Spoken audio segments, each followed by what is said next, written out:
একদিন ছোট্ট হাসান আর তার দাদার সাথে গ্রামের বাইরে হেঁটে যাচ্ছিল। চারদিকে সবুজ মাঠ, পাখির ডাক, নরম বাতাস।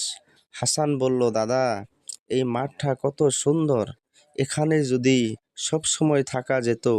দাদা হেসে বললেন, হ্যাঁ রে বাবা, এটা সুন্দর, কিন্তু জানো, জান্নাতের একটি ঘাসও এই মাঠের চেয়ে কোটি গুণ সুন্দর। হাসান অবাক হয়ে বলল, সত্যি? জান্নাতের মাঠ কেমন দাদা? ধীরে ধীরে বলল, জান্নাতের মাঠে কখনো ঘাস শুকায় না, পাখিরা সুর করে, তেলাওয়াত করে, বাতাসে থাকে সুরমার গ্রান। আর সেই মাঠে থাকবে শুধু তাদের জন্য যারা নামাজ পড়ে, ভালো কাজ করে, আর কারো মনে কষ্ট না দেয়। হাসান নিচু গলায় বলল, তাহলে আমি আজ থেকেই নামাজ পড়ব দাদা।